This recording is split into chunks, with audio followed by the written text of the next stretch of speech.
de bushkaya bada bada ba. Skanda de bushkaya bada bada ba. Shkaya da da ba. Skanda de bushkanda da ba. Skaya bada bada bada ba. Skaya bada bada ba. Shkaya bada da da ba. Skanda de bushkaya bada da da da ba. Skaya bada bada bada bada ba. Shkaya bada da da da ba. Skanda de bushkaya bada. Skanda de bushkaya bada da da da ba. Skaya bada da da. Shkaya da da ba. Komakaya bada bada bada ba. Cherche sa présence, cherche sa présence, cherche sa présence. Oh, il n'y a aucun avantage à être au milieu de Dieu, à être à l'église, sans que sa présence ne luise. Cherche sa présence.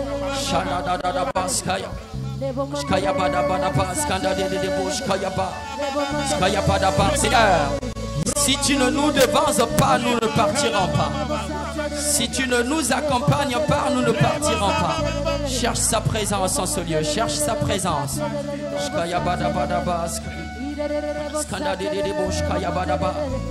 Qui es-tu venu voir? Qui es-tu venu entendre?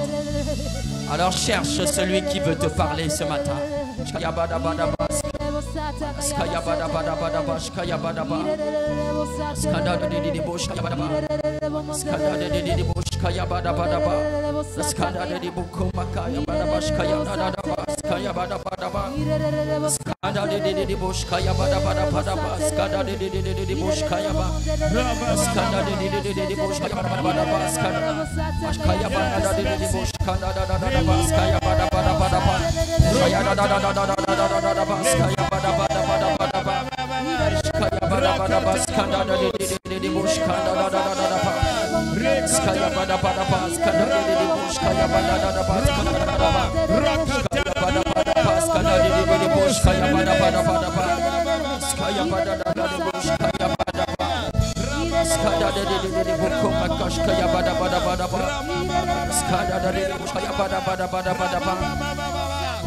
Merci Jésus. Merci Jésus. Nous te bénissons, Père. Nous t'honorons ce matin. Nous t'élevons et nous disons Kadosh. Parce que c'est toi qui mérites toute notre reconnaissance. Nous t'élevons ce matin parce que toi tu nous as gardés tout le long de cette semaine. Nous t'élevons ce matin parce que tu nous as permis de quitter nos maisons et de venir dans ta demeure. Nous t'élevons ce matin parce que c'est toi seul qui as les paroles de la vie. À qui pourrions-nous aller, Seigneur, si ce n'est à toi seul? Ce matin, Père, parle encore à ton peuple.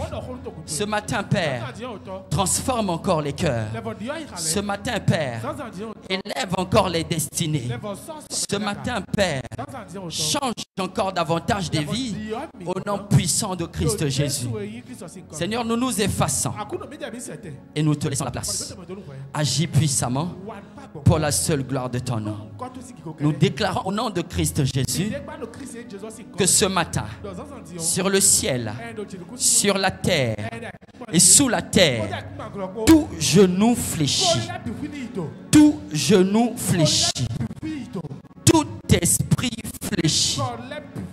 Que la puissance du Saint-Esprit se manifeste maintenant au nom de Christ Jésus. Merci Père pour ta présence au milieu de nous.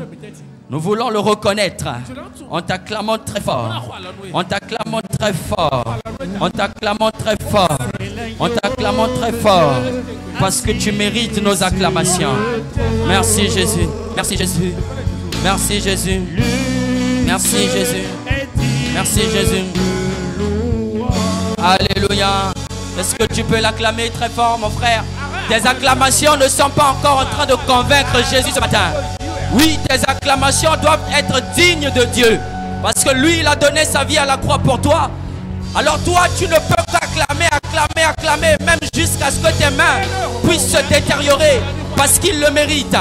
Il le mérite. Et quand tu acclames Dieu, c'est avec des cris de joie pour marquer la différence entre les applaudissements à l'endroit des hommes et les acclamations à l'endroit de l'Éternel. Lui, il le mérite. Il le mérite. Alléluia. Amen. Amen. Amen. Avant de t'asseoir, j'aimerais que tu dises au batteur, oui, oui, c'est bon, on va recommencer. C'est bon. Après le message, on va encore louer. Parce qu'il est très inspiré ce matin. Et je bénis Dieu pour sa vie. Merci de nous connecter. Merci aussi aux chantres, aux pianistes, aux bassistes et autres. Avant de t'installer, tu vas regarder ton voisin et tu vas lui dire bienvenue encore dans la maison de l'Éternel. La maison de la paix. La maison de la joie. La maison de l'amour. La maison où la grâce de Dieu surabonde. Alors salue-le. Pas de protocole. Tu peux te déplacer, voir celui qui est derrière. Tu peux te déplacer, voir celui qui est timide. Et le saluer. Et lui dire, mon frère, nous n'avons pas reçu un esprit de timidité, mais un esprit de courage, de sagesse, d'amour. Alléluia. Alors je te salue, toi qui es en présentiel, et toi aussi qui es connecté avec nous ce matin. Je te salue au nom de Christ Jésus et je te souhaite la bienvenue à ce culte d'adoration et de louange à l'endroit de notre Dieu. Je suis une fois de plus très content d'être avec toi ce matin parce que c'est un privilège de parler au nom de l'Éternel. Amen. Alors je n'aurais pas pu avoir ce privilège si maman Hermione et papa Edgar ne nous avaient pas donné cette occasion. Alors toi qui es toujours pressé de t'asseoir, tu sais que nous devons acclamer le Seigneur pour lui rendre grâce pour la vie de nos parents, de maman Hermione, de papa Edgar. Oh, tes acclamations ne sont pas en train de me convaincre. Merci maman, merci papa pour cette occasion que vous nous avez donnée de servir le Seigneur. Dieu nous utilise, mais il est passé par vous pour nous utiliser. Alors que le nom de Dieu soit béni pour votre vie. De là où vous êtes, que la grâce de Dieu vous localise. Là où vous êtes, que les bénédictions de l'Éternel qui se renouvellent chaque matin soient votre partage. Au nom de Christ Jésus. Amen. Ne sois pas pressé. Alléluia. Alors tu vois souvent, il y a des gens qui s'asseyent devant. Leur place devant est simplement le synonyme aussi de certains sacrifices qu'ils font dans le royaume. Amen. Alors ne convoite jamais la vie de quelqu'un ou la place de quelqu'un. Si tu veux l'histoire de quelqu'un, il faut que tu aies les combats de cette personne. Alors je voudrais que tu m'aides à bénir Dieu pour toutes ces personnes qui s'asseyent souvent devant, les serviteurs de Dieu du collège pastoral. Aujourd'hui, nous avons la grâce de recevoir sa missionnaire, Yvette. Nous avons aussi le missionnaire Séraphin. Nous avons également le serviteur de Dieu, Rodrigue, qui est avec nous. Mais les autres sont dans leurs églises. Les autres sont au front. Les autres sont en train d'intercéder. Alors bénissons Dieu pour leur vie. Et que aussi la grâce de Dieu puisse les localiser. Amen. Amen. Notez le finaire. Je veux que tu bénisses Dieu pour les frères qui sont attachés au service de Dieu. Ceux qui travaillent pour que tu aies un bon micro, pour que tu aies du piano, pour que tu aies de la batterie. On acclame le Dieu pour ceux qui servent. Parce que c'est un privilège de servir Dieu. Si tu donnes ta jeunesse à Dieu, c'est le plus gros cadeau que Dieu puisse te faire. Parce que servir Dieu, c'est la meilleure des choses à faire lorsque nous sommes jeunes. Alors acclame Dieu pour les chérubins, l'équipe d'accueil, la communication, les intercesseurs et autres. Bénissons Dieu pour leur vie. Aujourd'hui, tu vas acclamer jusqu'à fatiguer. Amen. Alléluia. Alors, je pense que tu peux t'asseoir. Non, le frère Caleb a dit, oh mais... Et fou moi-même. Oui, acclame Dieu pour toi. Acclame Dieu pour toi. Je suis très content pour toi. Je suis très honoré pour toi. Parce que tu as accepté de répondre présent à l'appel de l'Éternel. Oh, David dit, je suis dans la joie. Quand on me dit, allons dans la maison de l'Éternel chaque dimanche.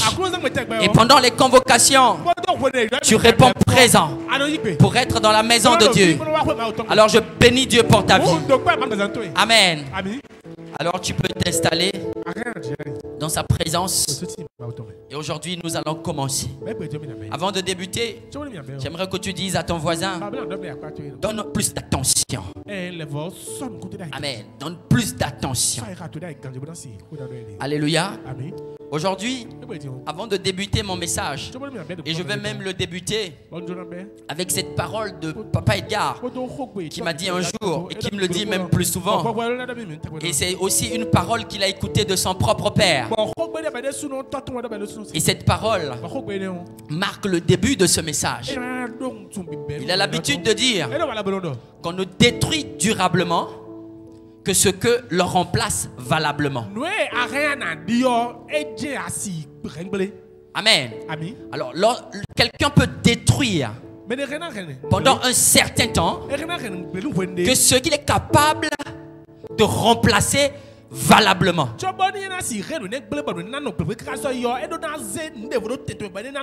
Alléluia. Je trouve que c'est une parole qui est remplie de bon sens, Parce que pour la plupart du temps, lorsque nous venons dans le royaume ou dans la maison de Dieu,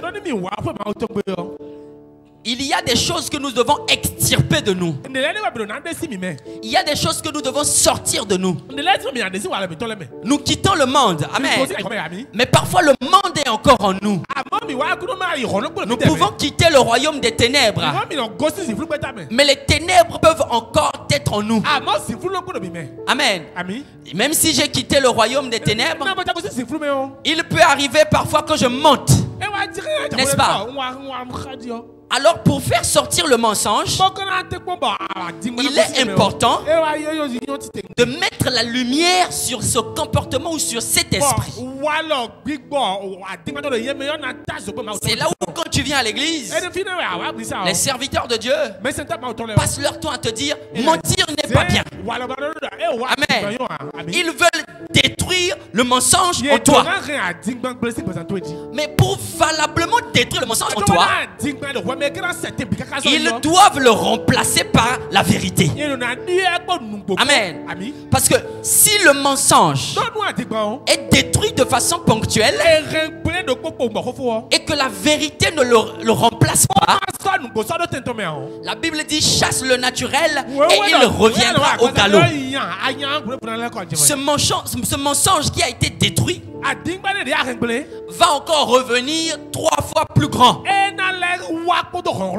C'est la raison pour laquelle lorsque dans le royaume de Dieu l'on détruit un mauvais comportement en toi, il faut qu'on installe le bon comportement. Amen. Ce matin nous sommes là pour installer le bon comportement. Le dimanche dernier, nous avions vu 3 destructeurs qui nous empêchent d'entrer dans notre destinée. Et dans la conclusion de ce message, et surtout dans la même continuité, nous avions un temps soit peu pour ceux qui étaient attentifs parler de certaines clés ou de certains comportements qui peuvent nous amener à détruire valablement ou à remplacer valablement ces 3 destructeurs. Amen. Et aujourd'hui, nous parlerons de ces 3 choses. Le titre de mon message ce matin est intitulé 3 clés pour une destinée glorieuse. 3 clés pour une destinée glorieuse. Quelqu'un me dise 3 clés. 3 clés pour une destinée. Je ne t'entends pas, mon frère. 3 clés pour une destinée glorieuse. Amen. Alors, Le Seigneur, lorsqu'il nous a créés, il avait un plan pour chacun de nous. Amen. Lorsque vous êtes dans cette salle, Dieu a un plan pour chacun de vous. Et la Bible me dit que les projets que Dieu a prévus pour nous sont des projets de paix, sont des projets de bonheur, des projets remplis d'espérance et des projets d'abondance. Ce sont des bons projets que Dieu a pour nous. Donc Dieu ne nous promet pas à une destinée d'échec. Mais il nous a appelés pour avoir une destinée glorieuse. En cette saison, depuis le début de l'année, le Seigneur nous dit que vous êtes dans la saison de repositionnement, de rebondissement et de miracles inattendus. On ne peut repositionner que quelqu'un qui avait perdu sa position au préalable.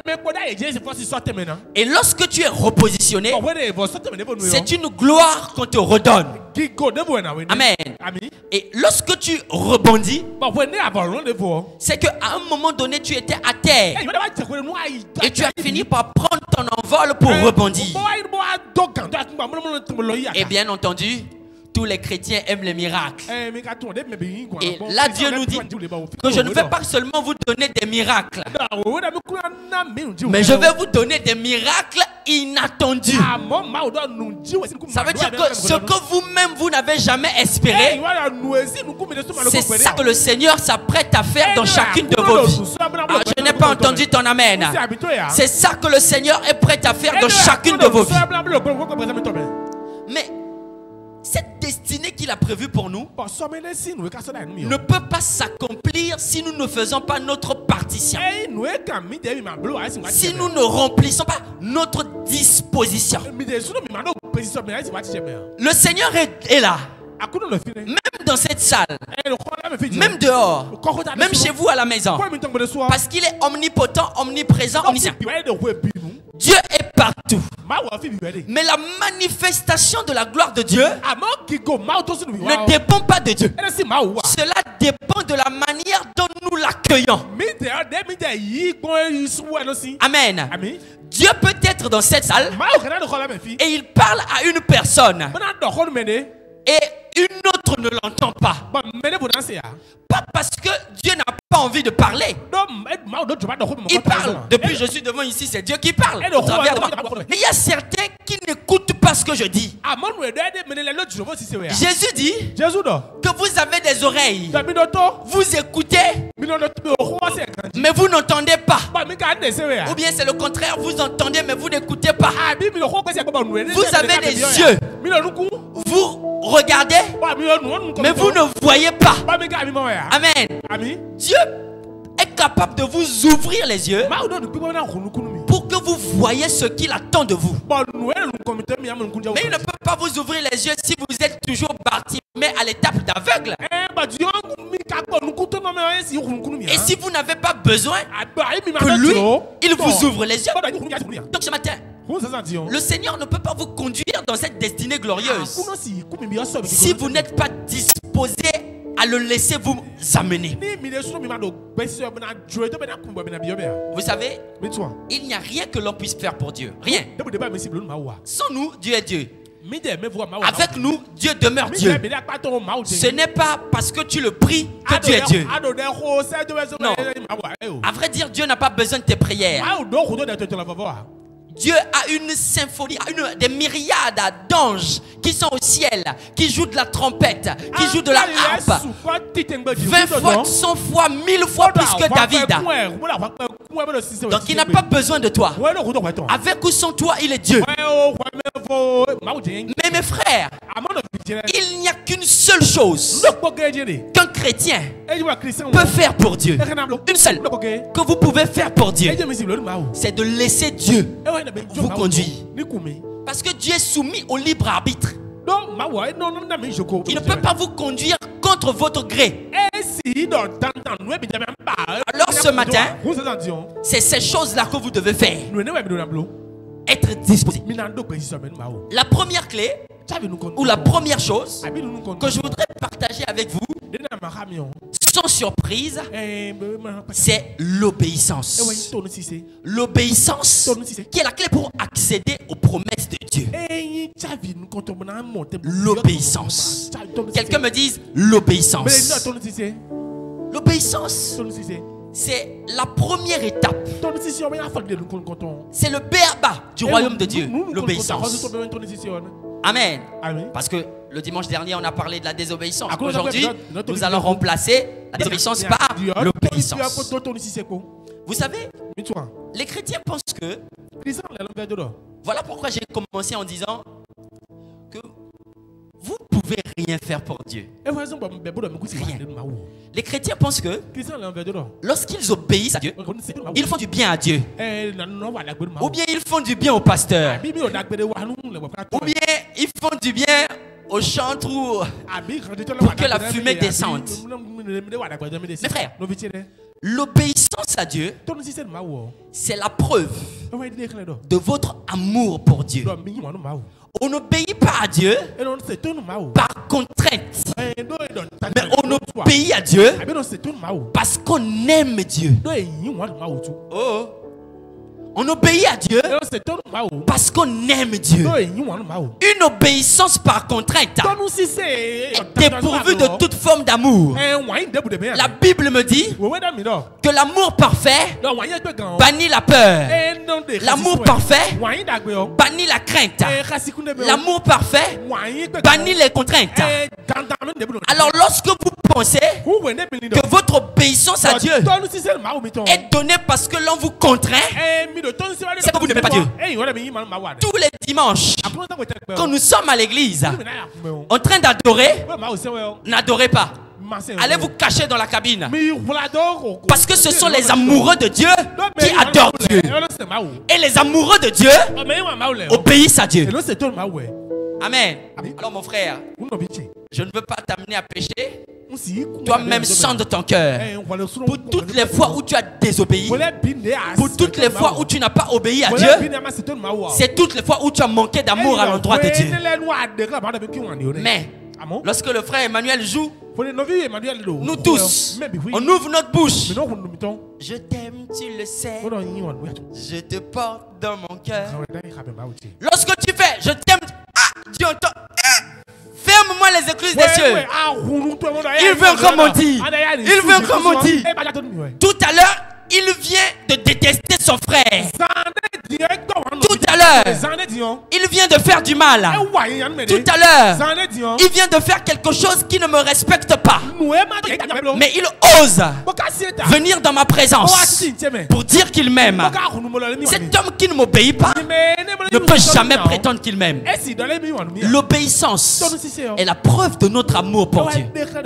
Lorsque tu aimes Dieu, tu es pressé de lui obéir. Parce que regarde, le zèle que toi et moi nous avions quand nous sommes rentrés dans le royaume de Dieu, ce zèle n'était pas un zèle de prêcher sa parole, n'était pas un zèle de servir en tant que pianiste, c'était un zèle d'obéir à Dieu. On avait envie d'obéir à Dieu. Il y a des personnes avec qui on a coupé les ponts parce qu'ils nous amenaient à désobéir. Oh, il y a des gens comme ça. Tu leur as clairement dit que à partir de maintenant, mon frère, nos chemins se séparent parce que j'ai le désir d'obéir à Dieu. Avant que nous puissions, nous lisions le verset qui parle de ça, je vais vous raconter quelque chose. Un de mes frères, lorsque la puissance de Dieu s'est manifestée et que la grâce de la visitation est tombée sur ma vie, il y a eu un grand réveil familial. Un grand réveil familial. De telle sorte que j'avais tellement envie ou le besoin dans mon cœur que tous ceux qui étaient autour de moi deviennent chrétiens. Parce que c'était la vie la plus facile à vivre. Il y a un de mes frères qui avait quitté le pays, il était venu. Et en même temps, la grâce de cette conversion, parce que lui et moi on était de l'autre côté, la grâce de cette conversion l'a impacté. Et il était même devenu plus que moi. Un jour, il a fait quelque chose qui m'a marqué marqué jusqu'aujourd'hui. Il aimait beaucoup les femmes. Amen. Il aimait beaucoup les femmes. Et un jour, j'étais en train de lire un verset qui parlait de ça. Qui parlait du fait de fuir l'impudicité et autres. Et lorsque j'étais en train de lire le verset, il était à côté de moi. Et je lisais à haute voix. Et je lui disais, je veux partager avec toi un verset. Écoute un peu ce que Dieu dit et on va débattre ensemble. Lorsque j'ai entamé le verset, il a crié. Il a dit, arrête! Arrête! Je ne suis pas encore prêt à obéir. Si jamais tu lis ça et que j'écoute, je n'aurai plus d'autre choix que d'obéir. Et j'ai dit non, mais attends. J'ai voulu continuer. Il a fui de la maison. Il a dit qu'à partir de maintenant, j'ai pris la décision que si j'écoute une parole, quel que soit ce qui arrive, je dois obéir à cette parole. Même si ce n'est pas par sa force, mais par la puissance de Dieu, il a manifesté ce désir. Parce que chacun de nous a une grâce. Amen. Lui, il a reçu la grâce de l'obéissance. C'est un grand. C'est un de mes grands frères. Un jour, on s'est chamaillé. On s'est disputé dans la maison. Parce que là où il y a deux personnes, parfois il y a des frottements. On s'est chamaillé et il est sorti de la maison en colère. Il est allé à Porto Novo. Et de Porto Novo, il m'a appelé. Il dit, tu es où? Tu es où? Il dit, je suis à la maison. Il a quitté Porto Novo, il est rentré. Et il m'a fait asseoir. Et il a dit, je suis très fâché contre toi. Mais quand j'étais à Porto, on a lu dans mon groupe de prière un verset qui dit que vous devez vous humilier et qu'il ne doit pas avoir de dispute au milieu de vous. Et que celui qui s'humilie, c'est celui qui est au-dessus de celui qui ne s'est pas humilié. Et comme moi je veux être au-dessus de toi, je me suis humilié pour te demander pardon pour cette dispute que nous avons eue. Mais à la fin, sache que je suis meilleur chrétien que toi. Parce que toi, orgueilleux, tu n'as pas cherché à m'appeler pour t'humilier. Amen. Vous voyez? Oh, mais cet homme, je bénis vraiment Dieu pour sa vie. Il a reçu la grâce. Un peu comme notre papa, Papa Edgar, la grâce de l'obéissance. Et aujourd'hui, il a fait de grandes choses avec Dieu. De grandes choses avec Dieu. Et lui, c'est un entrepreneur. Donc, il ne fait que convertir des grands.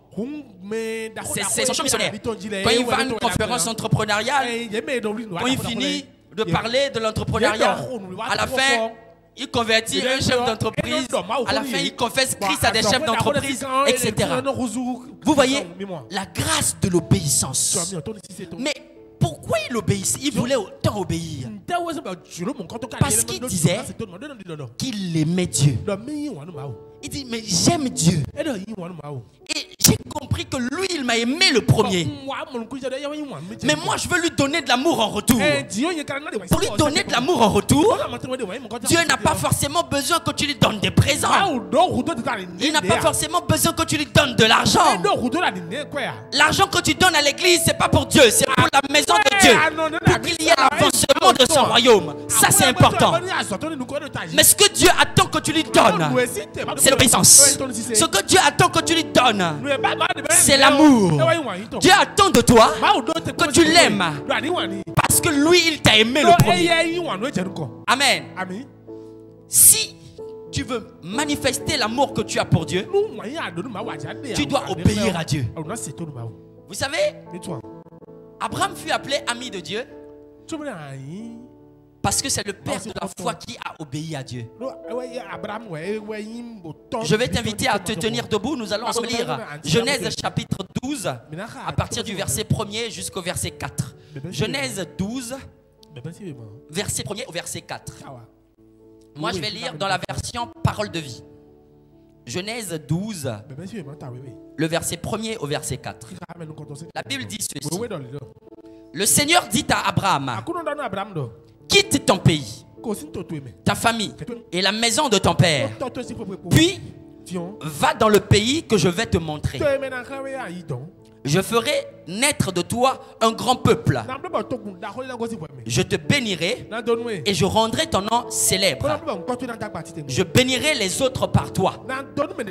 Je bénirai ceux qui te béniront. Je maudirai celui qui te maudira. Par toi, je bénirai toutes les familles de la terre. Ça, c'est ce que Dieu a dit. Écoutez la réponse d'Abraham. Abraham s'en va comme le Seigneur l'a commandé. Et son neveu Lot part avec lui. Au moment où il quitte Haran, Abraham a 75 ans. Amen. Vous pouvez vous asseoir. Regardez. Voici un homme qui a 75 ans. Et un homme qui est riche. Parce que le père d'Abraham était un homme riche. Était un homme qui avait tout ce qu'il fallait. Abraham ne manquait de rien. Il avait une femme, bien que stérile, mais il avait quand même la femme. Amen. Il avait vraisemblablement presque tout accompli. Il avait ce qu'il fallait. Et pire, il était vieux. Amen. Et Dieu vient le voir pour lui dire, Abraham, quitte ta richesse, quitte ta famille, quitte la maison de ton père, quitte tout ce que tu as de bien pour aller dans un pays imaginaire où moi Dieu, je te bénirai et je ferai ton nom grand. Non mon frère, de toi à moi. Là, c'est parce qu'on a parlé d'Abraham et autres. Tu n'as pas bien compris. Parlons de toi. Voici au Bénin un homme qui s'appelle Philippe ou bien Apocalypse. Un homme aisé qui est directeur de cabinet rattaché à une grande institution et qui a le gros ventre, signifiant qu'il a beaucoup d'argent. Il mange bien. Il a au moins 5 maisons à Cotonou. Il est marié à une belle femme et il vit une belle vie. Ses parents, sa tante, son oncle, tout le monde est ici à Cotonou. Et cet homme-là est tellement heureux qu'il avait 75 ans et il se dit, bon, je n'ai plus qu'à attendre ma mort tranquillement parce que j'ai déjà tout. Et Dieu vient le voir pour lui dire, Apocalypse, j'ai quelque chose pour toi. Lève-toi du Bénin, quitte Cotonou et va en Somalie et va en Congo et va dans tel pays là-bas où tu n'as rien. Et moi Dieu là, une fois que tu arriveras sur place, c'est pas sur le chemin, c'est une fois que tu arriveras sur place que je te bénirai. Non mon frère, je vois quelqu'un, certains sont en train de sourire. Si j'étais dans la place d'Apocalypse, je vais dire c'est pas la voix de Dieu. Mais le diable arrière de moi Satan. La Bible dit que l'or et l'éternel appartiennent, l'or et l'argent appartiennent à Dieu. Et tout ce que Dieu m'a donné là, Satan est en train de vouloir prendre ça. Arrière de moi Satan. Non, ce n'est pas Satan. C'est Dieu qui te parle là. Et il attend que tu lui manifestes de l'amour en obéissant à sa voix, en te levant et en lui disant, Seigneur, parce que tu as dit, je me lève et je pars. Même si je n'ai pas l'espérance que ça marchera, puisque c'est toi qui l'as dit, je me lève et j'y vais. Regardez l'obéissance d'Abraham. Vous pensez que sacrifier son propre enfant, c'est quelque chose de facile? Mais non! Vous êtes incapable parfois de sacrifier votre portable pour aller dans la présence de Dieu. Vous êtes parfois incapable de sacrifier votre ventre pour jeûner et aller dans la présence de Dieu. Mais lui, Dieu lui a demandé de sacrifier la seule chose qui déterminait l'accomplissement de sa vie, sa descendance. Tu es venu à Abraham et dit, Abraham, je sais que tu m'aimes. Tu as quitté la la maison de ton père pour moi. Parce que l'épreuve d'obéissance, ce n'est pas une épreuve ponctuelle. Ah non. On reconnaît un obéissant pas parce qu'il a obéi une fois. On reconnaît un obéissant quand il obéit jusqu'à la mort. À partir de maintenant, cessez de dire j'ai obéi un peu. Juste parce que j'ai un peu désobéi, il me tient rigueur. On te tiendra rigueur à la petite désobéissance. Mais on t'acclamera lorsque tu obéiras jusqu'à la fin de ta vie. Lorsque tu combattras le bon combat. Lorsque tu achèveras la course. Et tu demeureras ferme et obéissant. Tu es venu voir Abraham. Il dit Abraham, tu m'as déjà obéi une fois. Je sais. Je sais. Tu m'as déjà obéi une fois. Et tu as quitté tout ce que tu avais comme richesse. Et tu es parti. Maintenant, je veux encore que tu obéisses. Abraham, sacrifie-moi Isaac. Vous savez, parce que j'étais là quand Dieu était en train de lui parler. Abraham a regardé Dieu, il dit premièrement il a dit Reynold, tu es sûr que ça c'est Dieu qui parle? C'est le diable qui parle. Parce que Dieu m'a promis qu'il me bénira au travers de ma postérité. Mais est-ce que ce même Dieu peut me demander de sacrifier cette postérité? Je ne pense pas que ce soit Dieu. Mon frère, parfois dans ta vie, Dieu te demande de sacrifier des choses que lui-même il t'avait déjà promis. Une fois qu'il te les donne, il te demande encore de les sacrifier. Ah, si tu es un homme sage, tu vas les sacrifier. Parce que quand Dieu demande un sacrifice, c'est parce qu'il veut que la fumée monte. Une fois que la fumée est montée, sache que les exaucements descendent automatiquement. Mais tu ne peux pas être sage. Dieu qui te dit qu'il va te donner, il finit par te donner. Et il te demande de lui redonner. Et toi tu refuses. Mais il a déjà dit qu'il va te donner.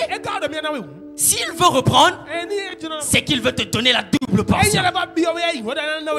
Mais il ne peut pas donner ça comme ça. Élie n'a pas donné la double portion à Élisée comme ça. Il a d'abord testé. Testé quoi? Son obéissance.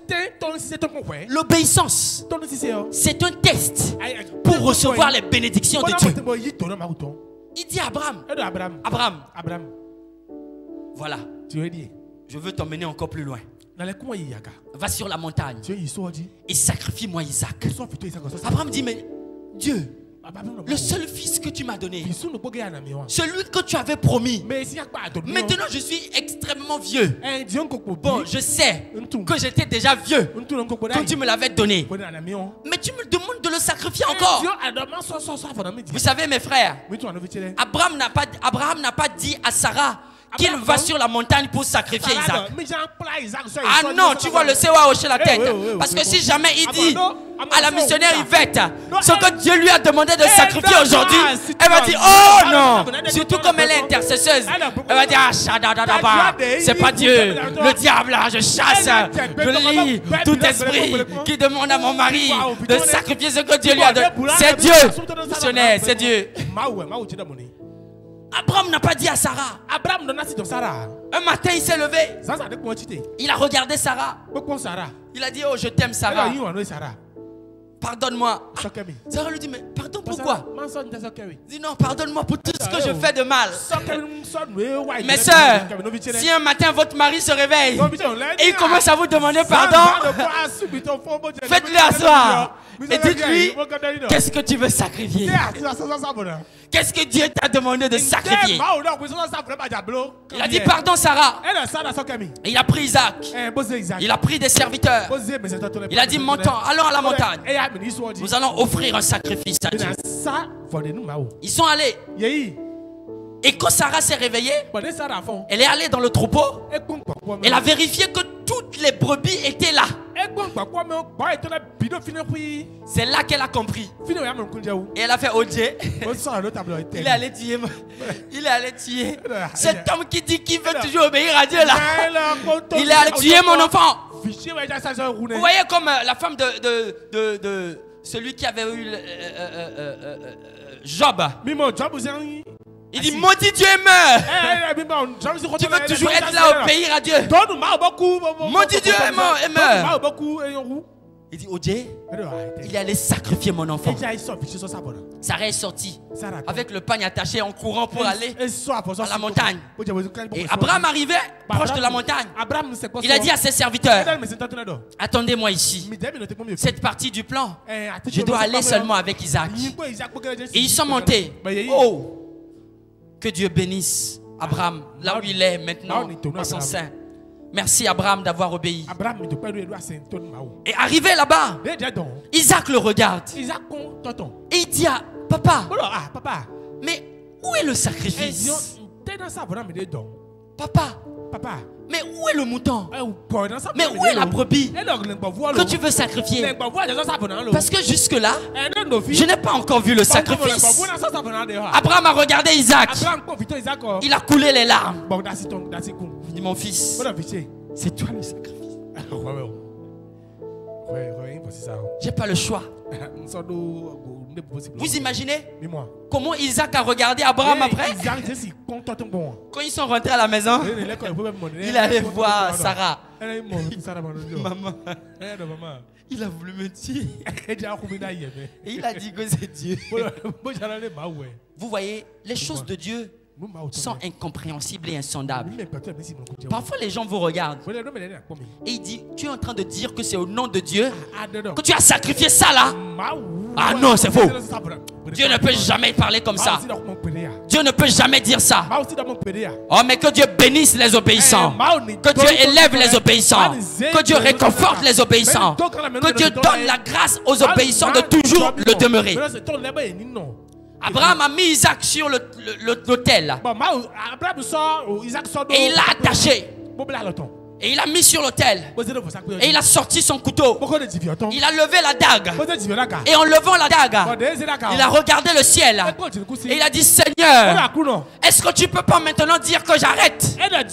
Seigneur, je veux t'obéir, mais c'est difficile. Est-ce que tu peux pas dire que j'arrête? Le Seigneur n'a pas parlé. Le Seigneur s'est tu. Et c'est au moment où Abraham voulait faire descendre la dague pour tuer Isaac que le ciel s'est ouvert. Oh, acclame le Seigneur. Acclame le Seigneur. Parce que je suis en train de voir le ciel s'ouvrir sur les obéissants actuels. Ceux qui ont envie d'obéir à Dieu, qui ont obéi hier, qui ont obéi aujourd'hui. Le ciel s'ouvre pour que la voix de Dieu sorte, pour que la voix de Dieu s'entende, afin de te dire que j'ai pourvu au sacrifice. Il est en train de pourvoir au sacrifice. Toi qui as demeuré obéissant, il est en train de pourvoir au sacrifice.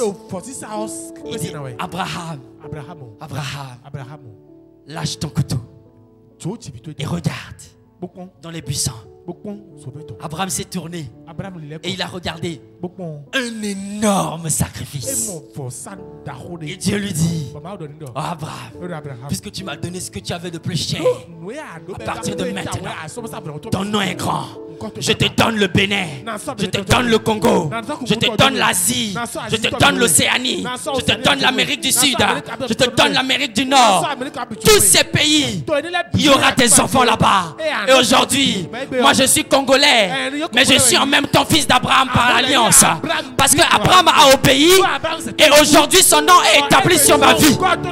Nous sommes tous les fils d'Abraham. Vous imaginez le nombre de fils qu'Abraham a eu dans le monde. Aujourd'hui nous sommes 8 milliards sur la terre. Et il y a des milliards et des milliards de chrétiens. Et ce n'est pas fini. Le Seigneur est encore en train de continuer de remplir son royaume. C'est parce qu'Abraham a accepté de donner Isaac en sacrifice. Parce qu'il a obéi. Même après sa mort, son nom continue de grandir. Son nom continue de grandir. Là où il est actuellement, il nous écoute. Et il dit à Jacob, ou bien à Isaac, petit à moi, à moi, si j'avais refusé de te sacrifier là.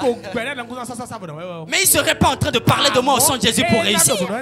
Non, il parle de moi des millions d'années après ma mort. Parce que j'ai accepté d'obéir. Amen. Mon frère, on parlera de toi même après ta mort. Si tu acceptes d'obéir, il n'y a pas de mauvaise récompense pour les obéissants. Une personne qui obéit, c'est une personne qui dit à Dieu que je t'ai mis à l'épreuve. Maintenant, ouvre les écluses des cieux. Que Dieu vous donne la grâce d'obéir. Ce n'est point par la force ni par la puissance. À partir d'aujourd'hui, ne sortez pas pour dire oui, obéissance. Comme elle a dit obéissance. Maintenant là, j'obéis comme mon frère là. Non, c'est la grâce de Dieu qui vous permet d'obéir. Nous verrons un autre verset dans le Nouveau Testament. Je vais t'inviter, mon frère, s'il te plaît, à te tenir debout. Nous allons lire Luc chapitre 11, verset 8. Luc chapitre 11, verset 8. La Bible nous dit ceci. Eh bien, pourtant, je vous le dis. Attendez. Non, Luc 11, verset 28. Voilà. 11, verset 28. Mais Jésus répond. Dis plutôt, ils sont heureux, ceux qui écoutent la parole de Dieu et qui lui obéissent. Amen. Ils sont heureux. D'autres versions disent, heureux plutôt ceux qui écoutent la parole de Dieu et qui obéissent et qui la mettent en pratique. Amen, vous pouvez vous asseoir. L'obéissance nous rend heureux. Amen. Tous les chrétiens qui sont généralement en mode auto, et ils sont toujours malheureux, c'est des chrétiens qui ne s'empressent pas à obéir à Dieu. L'obéissance nous rend heureux. Lorsque vous êtes obéissant, vous vivez heureux. Lorsque vous êtes obéissant, vous attirez la lumière et la grâce de Dieu sur votre vie. Amen. Donc, c'est un autre avantage d'être obéissant. Papa Edgar dit encore que c'est suicidaire. Il dit bien, c'est suicidaire que de désobéir à la parole de Dieu. C'est suicidaire. Ça veut dire que beaucoup de chrétiens tuent leur destinée parce qu'ils n'obéissent pas. Mais si vous êtes obéissant, vous verrez que votre destinée s'accomplit à une vitesse exponentielle. Et il y a plein d'exemples dans la Bible. La Bible dit que Enoch fut enlevé et on n'a pas retrouvé son corps. Il avait déjà accompli sa destinée. Il est sur terre, mais il a accompli sa destinée. Alors Dieu dit, mais puisqu'il a accompli sa destinée, pourquoi je vais encore le garder sur terre? Je le reprends et je le ramène à moi. Il y a certaines personnes qui sont là, mais qui sont enlevés. L'enlèvement dont je parle, ce n'est pas disparaître, mais c'est être au-dessus des problèmes.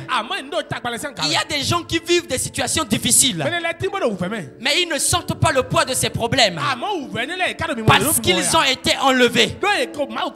Comme c'est des chrétiens obéissants, Dieu ne permet point que le problème puisse les affecter. Si tu es obéissant, Dieu ne permettra point que tu sentes la douleur de tes problèmes, parce que l'obéissance rend heureux.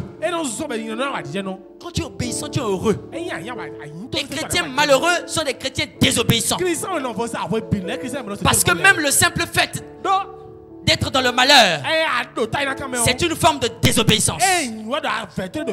Parce que Dieu dit, ne vous inquiétez de rien, mais en toute chose adressez-lui vos besoins. Amen. Mais si vous vous inquiétez, c'est que vous n'avez pas obéi. Et si vous n'avez pas obéi, vous êtes par ricochet malheureux. Amen. Vous voyez la corrélation qu'il y a entre l'obéissance et la joie et le bonheur. À partir d'aujourd'hui, faites le choix d'être dans le bonheur. Si vous voulez être dans le bonheur, alors soyez des personnes obéissantes. Dans une maison, il y a beaucoup d'enfants. Et comme Dieu dit, il ne fait acception de personne. Amen. Il aime tous ses enfants de la même manière. Mais dites-moi, est-ce que tous les enfants de Dieu sont au même niveau? Ils sont-ils au même niveau? Un parent peut aimer tous ses enfants de la même manière. Il peut faire les efforts qu'il veut pour aimer tous ses enfants de la même manière. Mais il y aura des privilèges que certains auront et que d'autres n'auront pas. Toujours. C'est pas qu'il déteste ses enfants, non. Il déteste pas ses enfants. Mais les enfants obéissants sont ceux qui attirent les faveurs des parents. Amen. Les enfants obéissants sont ceux qui attirent les grâces, sont ceux qui attirent les bénédictions. Sois un enfant obéissant au nom de Jésus. Et je vois les bénédictions de Dieu descendre dans ta vie. Avec mon père, quand on allait à l'école, j'avais toujours un surplus de l'argent de poche. Comment ça se passait généralement? Le matin on sort tous, quand on veut sortir de la maison pour partir, on est tous pressés. Et il t'appelle. Il dit, Ray, viens me faire quelque chose là. Tu viens, rentre dans la chambre. Moi-même, je sors là. Amen. Et ma grand-mère, bon, à l'époque, j'étais pas vraiment obéissant. Hein. C'est parce que j'avais compris comment elle fonctionne. Comment elle faisait pour donner son argent? Parce que vous savez, les grand-mères n'ont pas souvent besoin, elles n'ont pas besoin de ça. Mais quand les gens viennent, ils leur laissent de l'argent et autres. Elle attache ça sur son pagne là. Et ça peut même faire 3 ans là. Et qu'est-ce qu'elle fait? Avant de te donner, frère Emmanuel, elle ouvre la fenêtre de sa chambre. Et nous, on est en train de nous amuser dans la cour. Et quand on s'amuse, vous savez, l'euphorie de l'amusement, quand on est enfant, même quand on nous dit d'aller manger, on n'accepte pas. Parce qu'on s'amuse. Et là, elle crie ton nom. Mon frère s'appelle Doram. Et c'était lui, toujours la tête du... Lui, il ratait toujours les bénédictions. Elle commence par mon frère. Et comme elle n'a plus de dents, elle disait pas Doram. Oui, mamie, oui. Viens d'abord me prendre telle chose. Et elle ouvre la fenêtre. Et elle guette. Et tu vois là, elle est toujours comme ça. La vieille mère là. Elle est toujours comme ça. Après elle dit, non, non, c'est bon, laisse. J'ai déjà trouvé. Ensuite, quelques minutes plus tard, elle m'appelle. Oui, mamie. Viens, tu vas me prendre telle chose. Au début, je n'avais pas compris. Au début, j'étais obéissant. Mais après, j'étais devenu le cerveau. Parce que je savais que c'est pour donner quelque chose. Donc, je me lève et je viens. Ah oui, oui, oui. S'il te plaît, me fais vite. On est en train de travailler, de jouer là. C'est quoi la chose que tu veux que je te prenne vite pour aller jouer? Non, c'est pas, je veux pas te donner. Je veux pas que tu me prennes une chose. Il y a ton oncle qui est venu ici là. Et il m'a donné de l'argent. Mais je n'ai rien à faire avec. Prends, ça c'est pour toi. Tu vas acheter les biscuits, tu vas acheter les bonbons. Mais cache, hein, ne dis pas à tes frères et à tes parents que je t'ai donné de l'argent. Oh mamie, tu peux compter sur moi. Ils ne sauront pas. Et elle me cache. Un autre jour, elle peut faire la même chose. Et elle a fait ça pour toutes les fois où on est resté avec elle. Elle t'appelle et elle te guette. Comme moi je savais qu'elle guettait, quand elle appelait, j'étais toujours excité. Et je viens. Et quand je viens, je ne prends rien, mais je ressors toujours avec un petit quelque chose. Et un jour, j'ai dit ça à mon frère.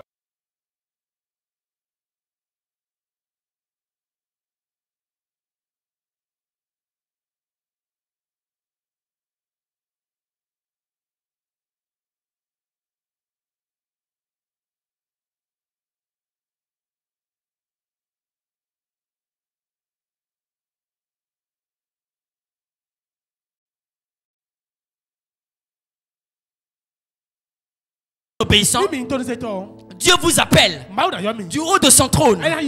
Il vous regarde. Il dit Calébi, je veux que tu me prennes quelque chose. Et il guette Calébi. Si Calébi boude, il dit à Calébi non, laisse. Non, c'est pas Calébi. Calébi ne boude pas. C'est Apocalypse. Il dit Apocalypse, non, laisse. J'ai déjà appelé Calébi qui m'a déjà fait ça. Donc tu peux laisser. Oh, tu viens de rater ta bénédiction, Apocalypse. Tu viens de rater ta bénédiction. Mais lorsqu'il t'appelle, il dit Sabin, lève-toi, va du côté de midi. Lève-toi, ne fais pas ce que tu fais. Va là-bas. Parce qu'il y a quelqu'un là-bas que tu dois parler. Il y a l'eunuque éthiopien qui est là-bas que tu dois parler.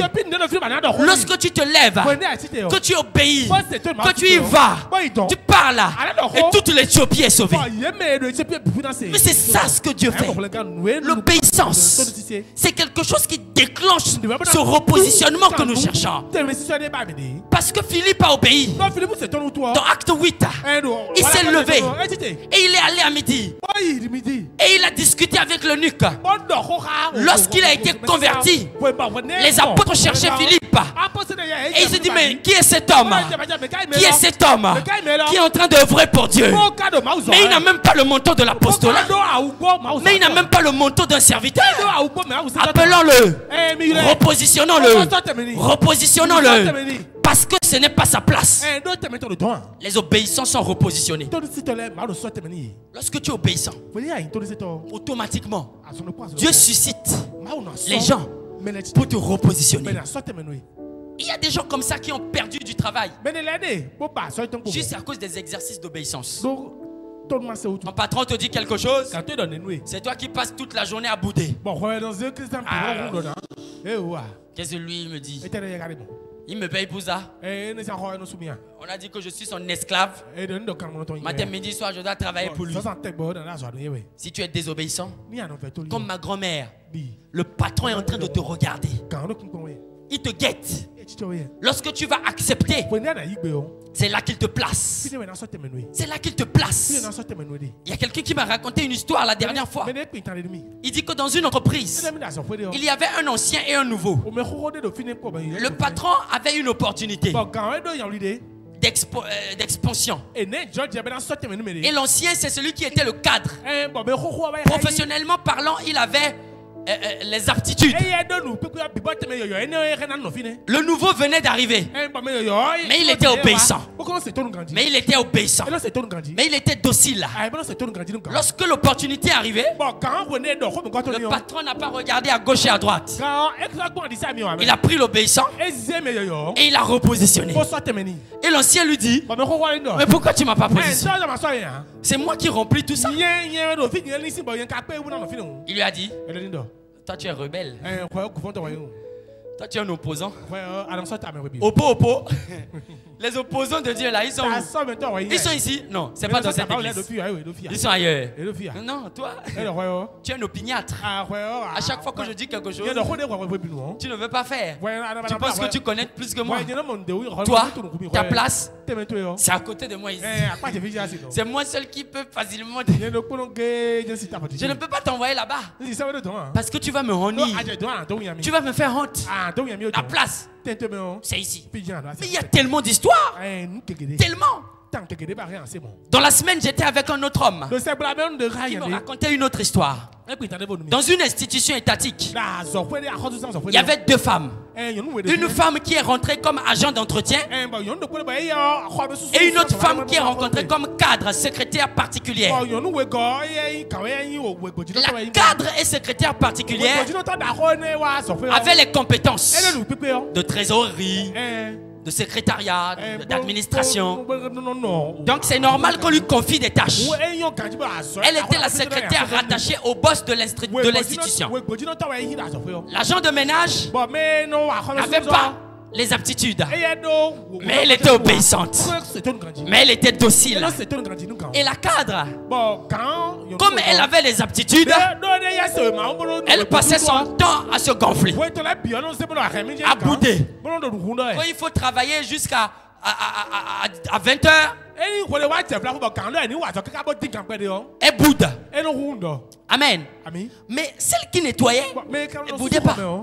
Pendant un certain temps, sur une durée donnée, celle qui nettoyait a fini par recevoir une promotion pour le service d'accueil. Elle n'était plus celle qui nettoie, mais elle est maintenant au service d'accueil. Aujourd'hui, où je vous parle, la cadre a été virée. Celle qui nettoyait est devenue secrétaire particulière. Mieux, elle est devenue la trésorière principale de cette institution. Mais la cadre, out, virée. L'obéissance, mon frère, non vite, l'obéissance vaut mieux que tous les sacrifices que tu peux faire. Si tu es un obéissant, les portes te sont ouvertes. Il y a plusieurs avantages à l'obéissance. Plusieurs. Je vous ai déjà dit que l'obéissance attire les bénédictions de Dieu. Lorsque tu es obéissant, vous allez voir dans Deutéronome 28, Dieu dit que si tu fais, tu auras. Amen. Regardez, là encore, Dieu a pratiqué ce que je vous ai dit au début. Il a remplacé valablement ce qu'il voulait détruire durablement. Dans ce même verset de Deutéronome, il a parlé de la désobéissance et de l'obéissance. Il dit, si tu ne fais pas, voilà ce qui va t'arriver. Mais si tu fais, voilà ce que tu vas recevoir. L'obéissance attire les faveurs et les bénédictions de Dieu. L'obéissance assure la protection de Dieu. Lorsque tu es un chrétien obéissant, Dieu te protège. Tu es sous sa couverture. Lorsque tu obéis à un parent, ce parent a plus de hargne, a plus d'envie de te couvrir, de te protéger, de te garder et non de te livrer. La Bible même dit que si un enfant est désobéissant et qu'il refuse de se soumettre, la Bible dit quoi? De le protéger? Non. Chassez-le dehors. Mettez-le dehors. Qu'on le frappe. Que les anciens le lapident. C'est la Bible qui le dit. Une personne qui obéit, c'est une personne qui est couverte. Une personne qui désobéit est une personne qu'on doit lapider parce qu'elle perd sa couverture. Un aîné ne peut pas être motivé à te défendre si tu ne lui obéis pas. Regardez. Deux frères dans la maison. Un petit frère et un grand frère. Le grand frère dit au petit, déplace-moi la télé là. Le petit dit non, au nom de quoi tu me parles? Okay. Je refuse. Je ne vais pas le faire. Le grand dit, moi je suis ton grand frère. Tu dois m'obéir. Fais ce que je te dis. Le jeune dit non. Je ne le fais pas. Je ne le fais pas. Je refuse. Je vais te frapper. Oui, frappe-moi. Et je vais remettre. Tu n'es pas mon grand. Je ne t'obéis pas. Ok. Maintenant, ils sortent. Dans la rue, ils croisent deux personnes. Et une des personnes attrape le petit. Il commence à frapper le petit. Et le petit crie. Vous dites, grand, aide-moi, sauve-moi, délivre-moi. Est-ce que le grand là, il aura vraiment le désir ardent? Il va vouloir le délivrer par responsabilité, mais pas parce qu'il le souhaite. Amen. Une personne qui obéit est une personne qui suscite inéluctablement la protection divine. Quand vous roulez dans la rue avec vos motos ou vos voitures, laissez-moi vous dire une chose. Il y a plein d'accidents que le Seigneur vous épargne. Parfois les gens tombent devant vous. L'ange de l'Éternel vient et met sa cuisse. Et les motos rebondissent et changent de trajectoire. Et vous arrivez à passer parce que Dieu vous protège. Un chrétien obéissant, c'est un chrétien qui est protégé par Dieu. Parce que c'est quelqu'un qui accepte l'autorité du Seigneur. Alors automatiquement, cette autorité lui fait du bien. Vous savez, Même quand l'autorité veut te faire du bien, il y a des lois dans la vie. Si tu n'es pas obéissant, le bien que l'autorité veut te faire ne va pas te bénéficier. Non. Vous savez, même quand nous parlons ici, cette parole que nous libérons, bien que ce soit Dieu qui la libère, elle ne vous touche pas tous, hein? Elle touche les obéissants, elle touche les reconnaissants, les soumis, elle touche ceux qui reconnaissent l'autorité de celui qui est ici et qui parle. Elle ne peut pas vous toucher. Parce que si vous ne reconnaissez pas, même si l'autorité veut vous faire du bien et forcer le bien, ça ne peut pas vous toucher. Parce qu'il y a des lois dans la vie. Celui qui obéit, c'est celui qui reçoit. Celui qui désobéit, c'est celui qui est lapidé. Amen. C'est des lois de la vie. L'obéissance, elle vous conduit au succès et à la prospérité. La Bible dit, dans le livre de Josué 1:8, il dit que ce livre de la loi ne s'éloigne point de ta bouche. Médite-le jour et nuit.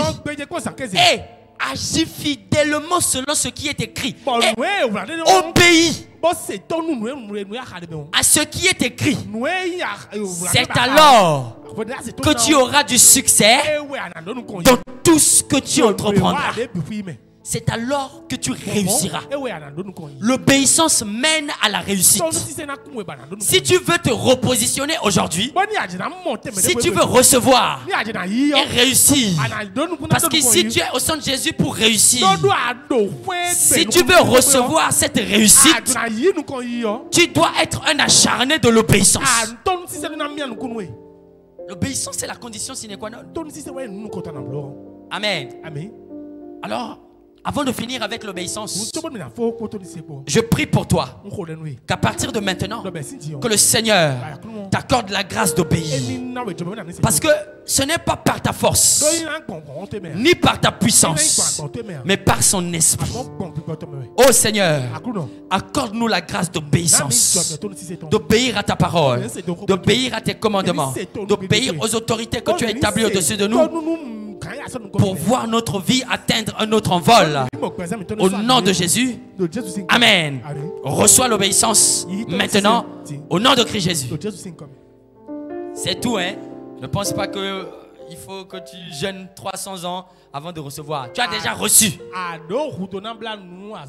Quand tu sors d'ici, quand quelque chose arrive pour t'amener à désobéir, le Saint-Esprit te rappellera cet enseignement. Et il te dira que si tu obéis, tu seras sous la couverture. Si tu obéis, tu auras les bénédictions. Si tu obéis, tu réussiras. Mais je ne veux pas parler de l'autre parce que je l'ai déjà remplacé. Amen. Alors acclame le Seigneur pour ta vie. La deuxième chose, et je ne cesserai de parler de ça, pour remplacer quelque chose valablement, pour le détruire valablement, il faut le remplacer.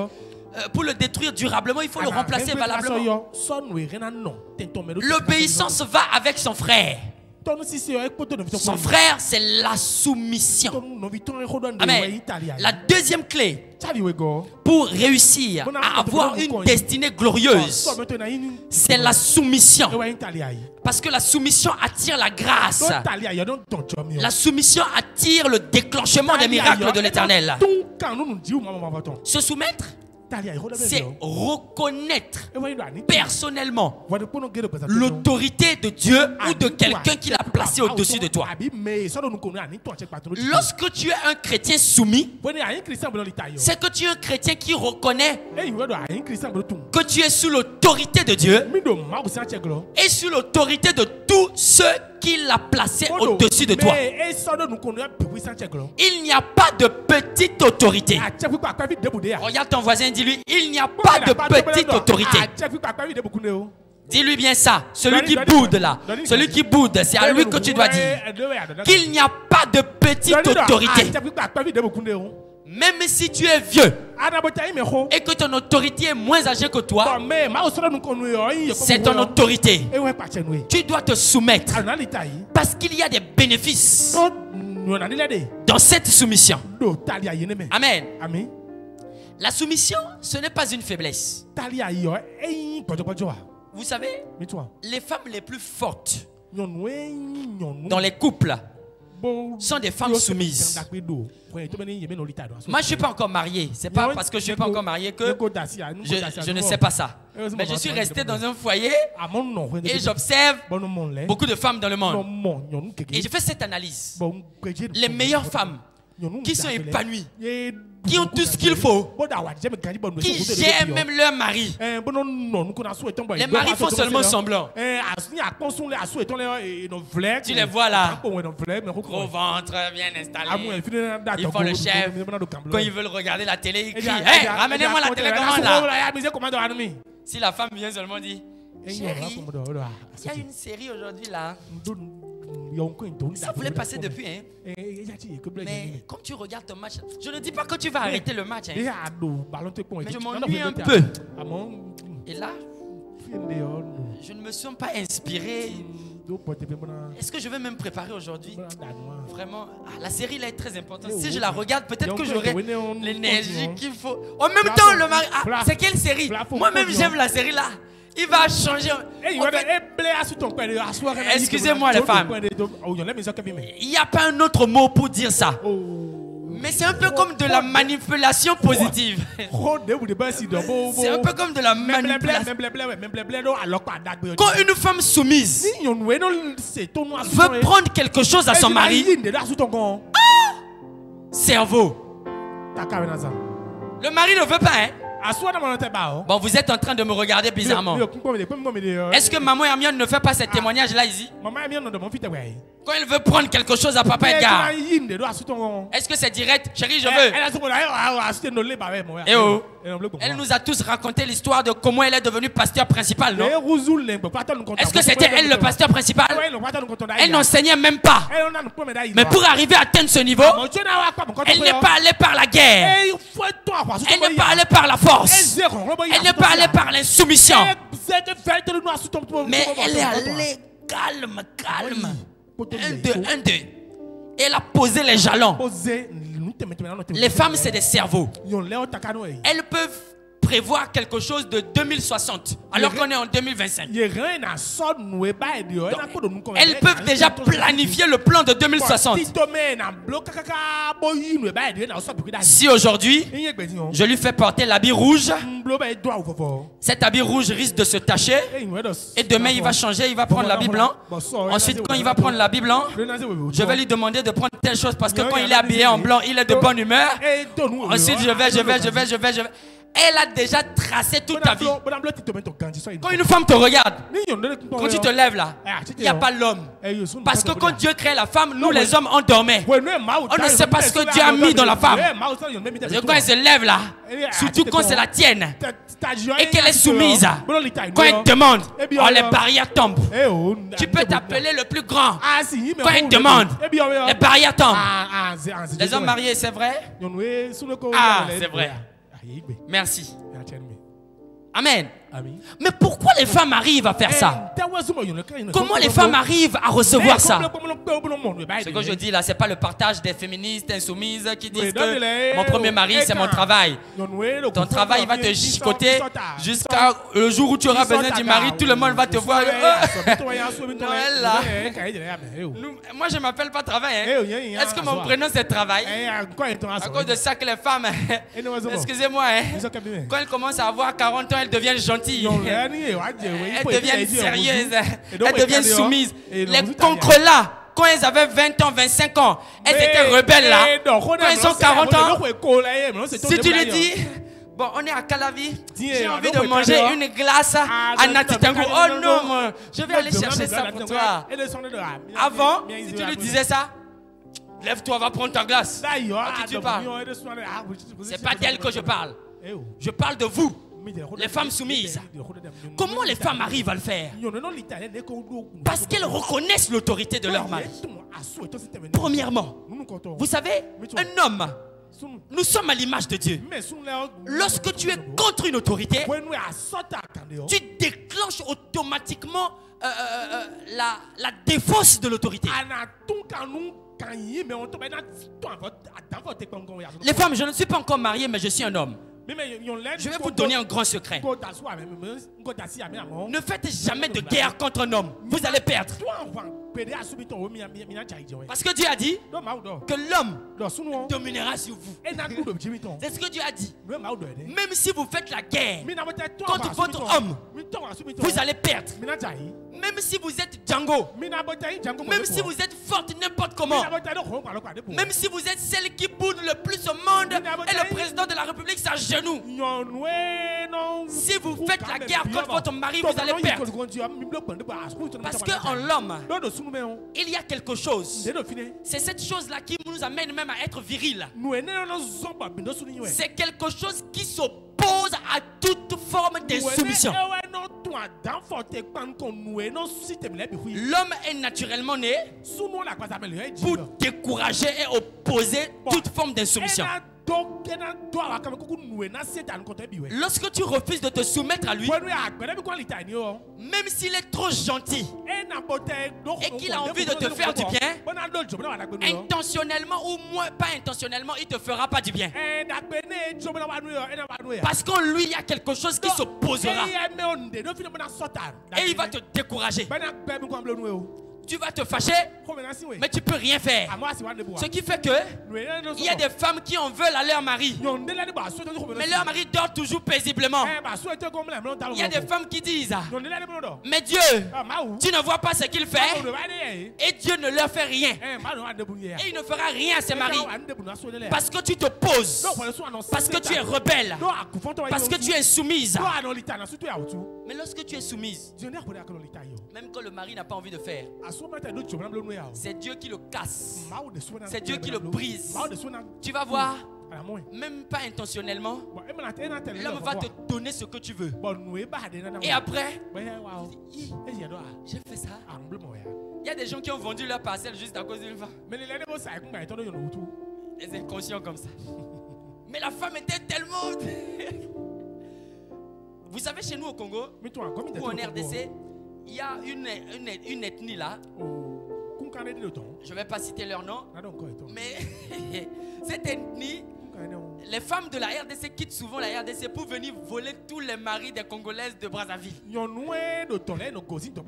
Et presque tous mes oncles que je connais et qui ont deux femmes, ils ont une femme congolaise de Brazzaville qui est la première femme et une deuxième qui est de cette ethnie-là. J'ai envie d'appeler leur nom, mais bon, on est en direct. Excusez-moi l'ethnie-là. Les femmes de mes oncles, excusez-moi. Mais vous êtes soumises. Ces femmes-là, elles prennent leur mari comme des rois, comme des dieux.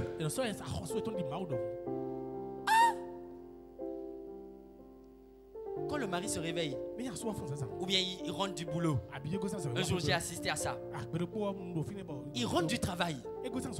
Dès qu'il ouvre la porte, il rentre dans la maison. La femme se lève et elle commence à danser. Mon mari est là. Elle commence à agiter elle commence à danser. Mon roi est là, mon chéri est là, mon coco est là. Mon jus d'orange, l'étoile de mes nuits. Elle vient, elle prend le cartable. Papa, elle prend le cartable. Elle dépose. Elle enlève la veste. Quand le mari vient enlever, non papa, ça c'est mon travail. Toi tu as fait ton travail au boulot. Mon travail à moi c'est de faire ça. Elle enlève. Et elle prend jusqu'à les pieds du mari dans l'eau chaude. Les pieds dans l'eau chaude. Pendant que la nourriture est déjà à table. Elle nettoie les pieds. Elle met tout. Papa, tu veux manger? Ah non, je n'ai pas. Ah papa. En lingala c'est mieux. Ah papa nanga. Papa nanga. Quand une femme te fait ça. Ah non mon frère, mes frères qui sont mariés, dites-moi quelque chose. Quand une femme te fait ça, tu es incapable de vendre la parcelle.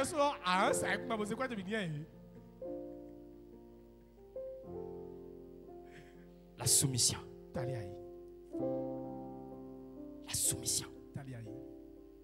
Quand tu vois ton autorité et que tu es soumis à ton autorité, Lorsque tu reconnais cette autorité et tu lui donnes la place qu'il mérite, tu déclenches la volonté de l'autoritaire de faire du bien. C'est instinctif. Quand tu vois ton autorité arriver, ah, c'est mon autorité qui vient. Il sort de la voiture, tu prends le sac, tu l'accompagnes, il dit quelque chose, tu t'écris, tu écoutes, tu pratiques, tu obéis, tu marches comme cela se doit. Le jour où tu es même dans les difficultés, dès que tu décroches ton téléphone et que tu appelles, même à 1h du matin, même à 2h du matin, l'autorité te répond. Il y a d'autres, comme ils sont insoumis, quand ils appellent, l'autorité regarde. Il vient encore me dire quoi? On va se voir à l'église. Il n'a qu'à venir à l'église. Il y a des numéros de certaines personnes que les autorités ne peuvent jamais refuser de décrocher. Mais à n'importe quelle heure, il y a des autorités qui rappellent certains numéros de leurs subalternes. Et d'autres, il va rappeler. Si c'était urgent, il va rappeler. Ou bien on va se voir après. Mais c'est la même chose pour Dieu. Lorsque vous reconnaissez l'autorité de Dieu, lorsque vous êtes soumis à Dieu, lorsque un temps soit peu vous faites atalakou à Dieu. Oh mon roi, oh le Seigneur des Seigneurs, oh le Seigneur. Je ne dis pas l'hypocrisie, hein, où vous venez casser les chaises à l'église pour adorer oh Seigneur et dans votre cœur vous pensez à autre chose. Mais lorsque c'est vrai et que vous êtes réellement soumis, automatiquement vous déclenchez les bénédictions de Dieu dans votre vie. Le Seigneur vous révèle les choses qu'il ne peut pas révéler aux insoumis. Le Seigneur vous fait avancer alors qu'il ne fait pas avancer certains. Parce qu'il est souverain. Il y a quelqu'un qui m'a dit quelque chose une fois, un jour, et ça m'a fait rire. Il me dit, ah non, je ne m'inquiète pas pour toi, parce que toi on te pardonne vite. Amen. Toi on te pardonne vite. Et ça a attiré mon attention sur quelque chose. Et c'est ça qui m'a inspiré aussi cet enseignement que je te partage. Vous savez, une personne soumise, c'est une personne, même que son autorité est fâchée contre elle, l'autorité a le besoin de le pardonner. Vite le pardonner. Parce qu'il se dit, c'est pas de sa faute. Il y a sûrement quelque chose qui s'est passé. Parce qu'il n'est pas comme ça. Mon frère, lorsque vous êtes des chrétiens et que personne, même pas votre pasteur, ne peut dire il n'est pas comme ça, c'est qu'il y a un problème. Si vous faites quelque chose de mal et votre pasteur dit c'est lui là. Ah mais c'est lui. Ça ne m'étonne pas. Il est comme ça. Là il y a problème. Une personne soumise, c'est une personne qui attire la faveur des autorités. C'est une personne qui attire la faveur des autorités. Regardons ensemble, allons dans Philippiens chapitre 2 versets 5 à 8. Philippiens 2, 5 à 8. Je vais t'inviter à te tenir debout, mon frère. Nous allons honorer la parole de Dieu. Philippiens chapitre 2, versets 5 à 8.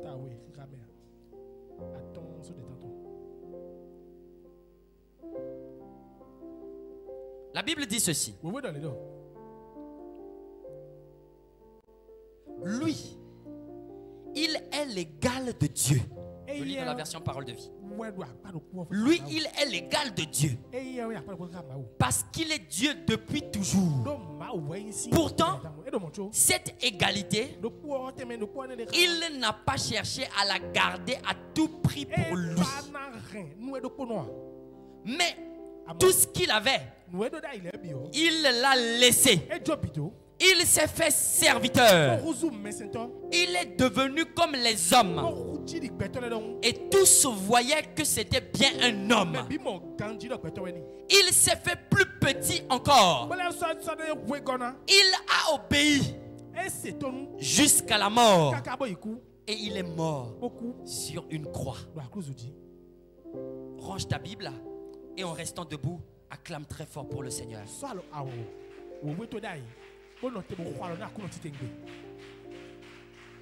C'est l'ultime soumission. La plus haute forme de soumission.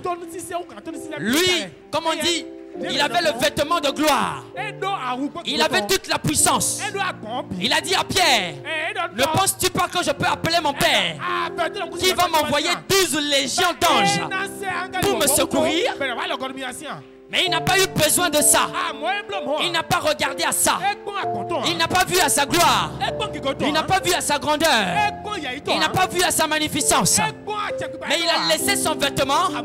Il a accepté de mourir sur une croix dans les mains des hommes qui étaient inférieurs à lui. Il a accepté de se faire petit pour que toi et moi nous soyons grands. Il a accepté de se soumettre à ce que son Dieu lui a dit. C'est alors qu'aujourd'hui, il a été élevé au-dessus de tout. Oui. Celui qui se soumet, c'est celui qui est plus grand que tout. Amen.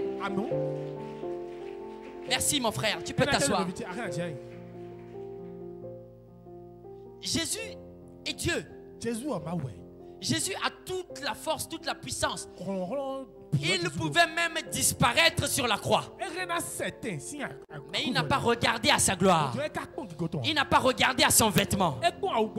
Il n'a pas regardé à sa position. Mais il a cherché le repositionnement. Amen. Beaucoup de personnes n'arrivent pas à être repositionnés parce qu'ils regardent à leur position actuelle dans leur destinée. Oh, moi je suis. Oh, moi je suis. Oh, moi je suis. Mais toi tu es qui? Et on ne peut plus respirer. Parallèlement à toi, il y a 8 milliards d'autres personnes qui existent aujourd'hui, comme toi, et parfois meilleures que toi. 8 milliards. Et tu passes ton temps à dire, ah mais moi, je ne peux pas. Il ne peut pas me parler comme ça. Les chrétiens, quand il est un peu chef là, il vient dans un endroit et on ne l'appelle pas par son nom de chef. Il commence à bouder tout le monde. Ils n'ont pas reconnu. Ils ne m'ont pas reconnu. Voilà. Il me méprise.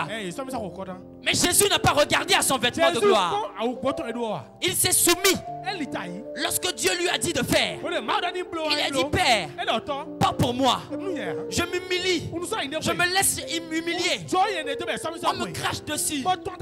Mais ce n'est pas pour moi. Mais c'est parce que je suis soumis à toi. Combien de fois toi tu acceptes d'être humilié pour la gloire de Dieu? Ou bien quand tu es humilié, automatiquement tu te révoltes. Automatiquement tu te dis, on ne peut pas me parler de respect comme ça. On ne peut pas me parler comme ça. Mais toi tu es qui? Il y a 8 milliards de personnes meilleures que toi. Il y a d'autres identiques que toi, mais qui ont accepté. Jésus lui il a accepté de s'humilier parce qu'il était soumis. C'est parce qu'il était soumis que Dieu l'a élevé au-dessus de tout. Mon frère, la soumission précède toujours l'élévation.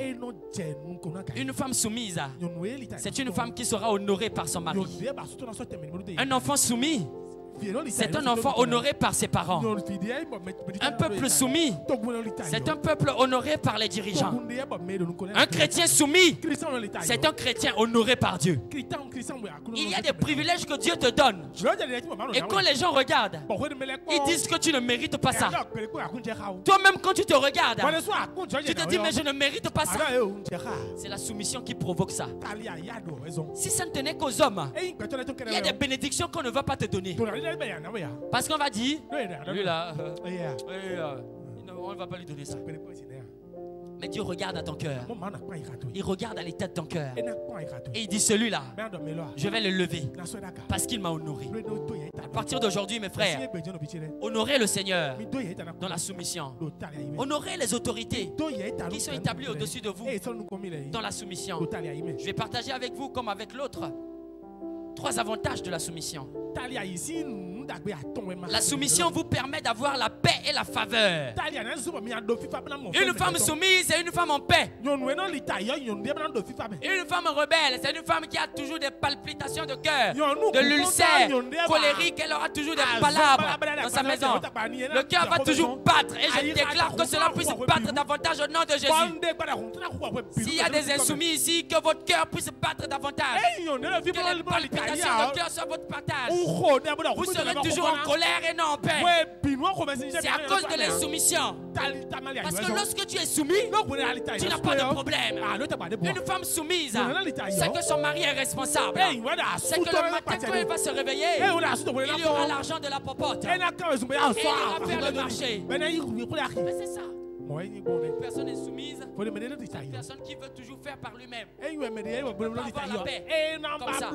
Mais quand tu es soumis à Dieu, quand tu t'abandonnes à lui, tu sais que c'est lui qui te réveille. Et tu sais que c'est lui qui te nourrit. C'est lui qui te vêtit. Amen. Deuxième chose, la soumission ouvre les portes du service, de la promotion et des bénédictions. Je ne parle pas de la soumission exagérée où on vient pour saluer les gens en fait. C'est pas ça la soumission. On peut saluer les gens et le faire sans être soumis. Mais je parle de la vraie soumission. Bien qu'il est aussi important de saluer les aînés toujours en se groupant au signe de révérence. Lorsque vous êtes soumis, lorsque vous êtes fidèle, vous aurez de grandes choses dans vos vies.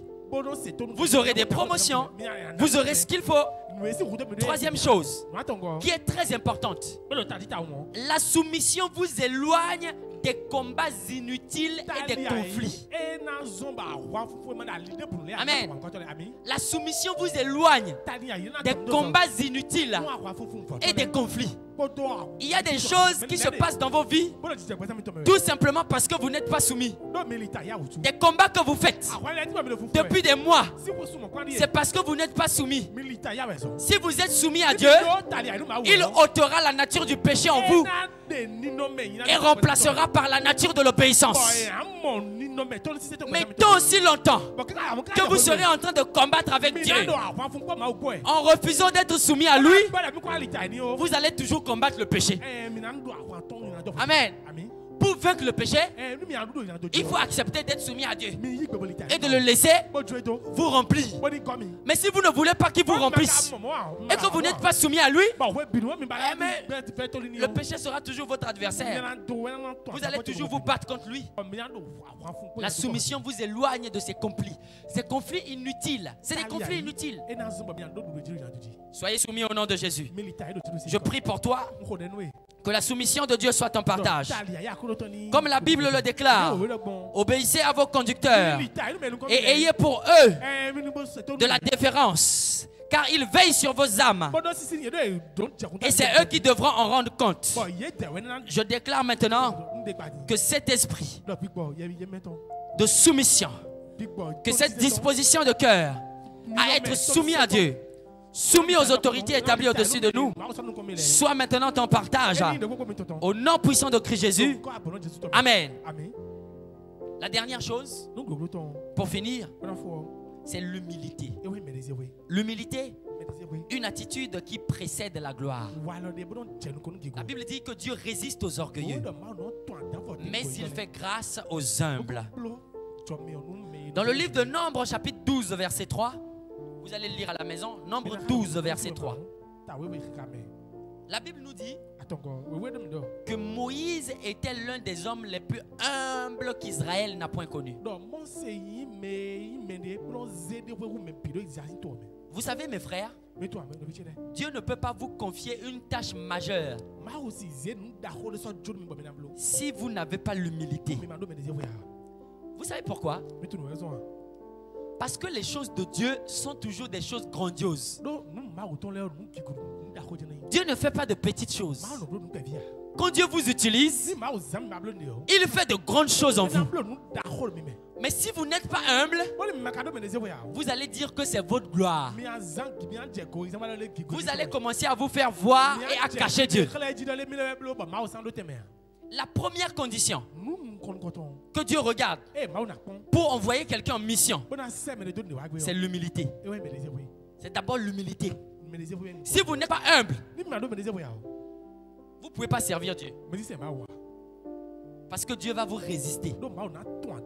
Dieu ne partage pas sa gloire. Non. Si il y a que du moi en vous et non du Dieu, vous ne pourrez jamais entrer dans votre destinée. Parce que vous allez dire que c'est moi qui l'ai fait. Dieu va tellement vous coincer jusqu'au jour où vous allez finir par dire j'abandonne. Et c'est là que vous allez vous rendre compte que vous n'avez rien fait et que c'est Dieu qui l'a fait au-dedans de vous. Mes frères, vous pensez que vous avez la capacité de vous réveiller le matin? Vous croyez que c'est possible? Mais qui d'entre nous peut faire gangpo pour dire que lui se réveillera demain? Qui? Personne. Mais vous faites gangpo souvent par rapport à la richesse que vous avez. Oui. Moi j'ai l'argent. Est-ce que quelqu'un a déjà dit moi j'ai le souffle de vie? Quelqu'un a déjà dit ça? Parce que nous savons que ça ne dépend pas de nous. Pour toutes les fois où tu fais gangpo, c'est parce que tu penses que ça dépend de toi. Et lorsque tu vas faire gangpo, Dieu va briser ça. Et tu vas perdre ça. Pour que tu comprennes que ce n'est pas toi, mais que c'est lui. Il y a des chrétiens qui sont tellement orgueilleux qu'ils le cachent derrière les versets. Je vais finir par ça. Il y a des chrétiens qui obéissent à Dieu par orgueil.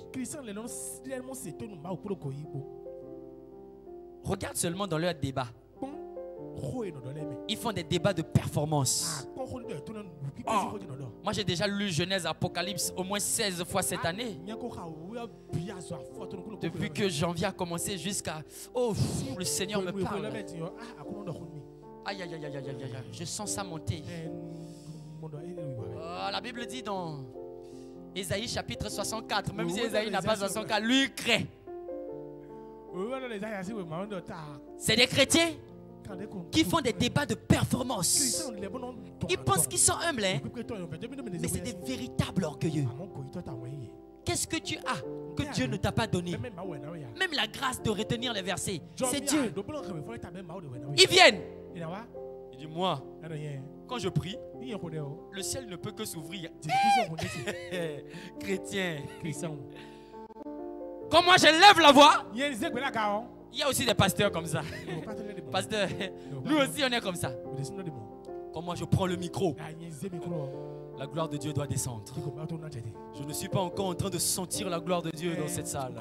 Oh shalabadaba. Je vois venir, oh la gloire est en train de venir. Dieu même est étonné. Parfois quand Dieu regarde ça, il dit mes enfants, l'orgueil est en train de lui pendre sur le nez comme ça. Et il pense que ce qu'il dit là, c'est lui-même qui fait ça, hein? Alors que c'est moi qui lui donne le courant. Nous sommes des canaux. Un canal ne peut pas se prévaloir de l'écoulement de l'eau parce qu'il est un canal. Et Dieu peut utiliser n'importe quel canal. Même un canal sale. Dieu n'a pas besoin d'un canal propre. Dieu a juste besoin d'un canal. C'est tout. Mon frère, le frère Géoffroy, un autre. Quand vous vous croisez, ah, mes frères, tu as un peu perdu du poids, hein? Mais qu'est-ce qui s'est passé là? Oh, évangéliste, je sors d'un jeûne de 80 jours. Le Seigneur m'a pas... Tu ne lui as pas demandé ça, hein? Tu lui as juste dit, mais pourquoi il a un peu dépéri? Le Seigneur m'a parlé. Oh, évangéliste, si je vous dis ce qu'il m'a dit là, lisons la Bible s'il vous plaît. Il a dit, c'est dans Ésaïe. Cette parole-là, il y a certains qui vont encore plus loin. Je suis sûr qu'il ne vous a jamais révélé ça. Je vais vous raconter ça. Mais oui, il y a des chrétiens où vous êtes assis de l'autre côté. Vous imaginez, on finit un culte et moi je vais voir Maman Yamion et je dis à Maman Yamion, il y a un verset là que je veux partager ça avec vous. Dieu m'a parlé dans ça. Je pense que ça va être bénéfique aussi pour vous. Que Dieu m'épargne. Mais oui, vous faites ça. Moi je vous vois. Vous appelez un serviteur de Dieu et vous lui posez une question. Vous lui dites, serviteur de Dieu, expliquez-moi telle chose. Et il se met à vous expliquer. Il n'a pas fini et vous rentrez dedans. Ah oui, c'est à cause de ça que... Oui, d'après ce que vous avez dit, une autre révélation en train de venir. Quand je vois des chrétiens comme ça, dans mon cœur, Seigneur, le contrôle. Pour que je ne perde pas le contrôle sur sa tête une fois et deux fois. J'étais pour moi tranquille. Si tu connaissais ça, tu allais venir me voir pour me demander de te parler de ça. Maintenant que je me mets à t'expliquer, tu oses me dire dedans encore. Il y a d'autres encore qui disent que je crois que c'est l'une des révélations que vous n'avez pas dites. Mais j'ai senti ça dans mon cœur. Ils pensent qu'ils sont humbles. Et ils ajoutent, ah vraiment Dieu me fait grâce. Par la grâce de Dieu. Par la grâce de Dieu. Le fait de dire ça, ça ne fait pas de vous des chrétiens humbles. Je vous parle, les chrétiens par la grâce de Dieu là. Le simple fait de dire par la grâce de Dieu là, ou je rends grâce à Dieu, ça ne fait pas de vous des chrétiens humbles. L'humilité, ce n'est pas les paroles. L'humilité, c'est un caractère. Et lorsque tu regardes ce caractère, tu peux le déceler dans la manière d'agir. Un aîné est en train de t'expliquer quelque chose et il n'a pas fini.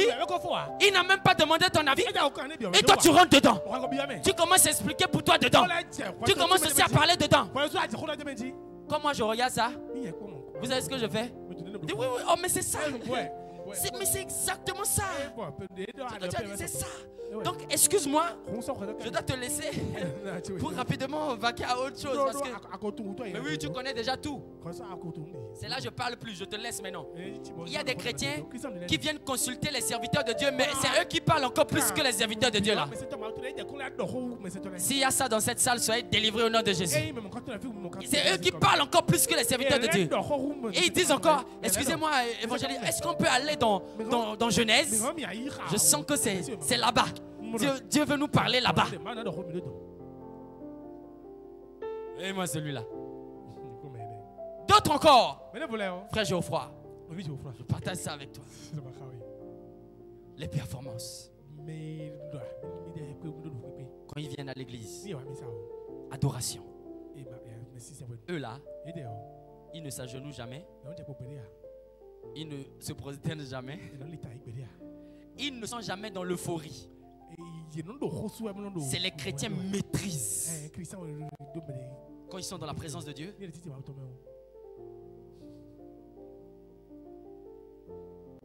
oh Père. Quand quelqu'un bouge un peu à côté d'eux, il ouvre les yeux et il le regarde. Pas de distraction dans la maison de Dieu. Le Seigneur est en train de parler. Oh, je le sens. Comme si sentit Dieu dans ton corps là. Moi je ne comprends pas les chrétiens. C'est l'orgueil. Au fait, il veut te montrer que c'est lui. C'est à lui que Dieu parle. Ah, il y a d'autres. Eux là, ils ne perdent jamais une occasion de se taire. Et ils doivent toujours parler. Quand on est ensemble comme ça là, ils doivent toujours parler. Si on dit quelque chose, eux ils doivent toujours se lever la main. Ils doivent toujours dire quelque chose. Ils sont aussi dedans. Et quand ils parlent, écoutez ce qu'ils disent. Surtout dans les témoignages. Merci parce qu'on a changé maintenant ça. C'est la paix Sabin qui lit tous les témoignages maintenant. Quand les gens venaient faire les témoignages ici, quand tu es assis là-bas, tu es en train de regarder l'orgueil dépeindre sur leur vie. Oh, que Dieu vous délivre. L'orgueil dépeint sur leur vie. Mais un orgueilleux, c'est une personne que quand il est pris par la folie de l'orgueil, il pense qu'il est humble. Il ne voit plus qu'il est orgueilleux. Mais tout le monde autour de lui observe qu'il est orgueilleux. Mais lui-même, il croit qu'il est humble. Avant de parler de ça, je vais te parler d'autre chose parce que ça veut finir. Les vrais orgueilleux, c'est des personnes qui rappellent toujours à tout le monde qu'ils sont humbles. Ils ne ratent pas l'occasion de dire: comme je suis humble, parce que je suis humble, je suis doté d'humilité, et je suis humble, c'est par humilité que je suis humble, je suis humble. Mon frère, on n'a pas besoin de ton humilité. Si tu es humble, tu es humble. Tu n'as pas besoin de rappeler que tu es humble pour qu'on sache que tu es humble. Si tu es humble, laisse-nous constater que tu es humble.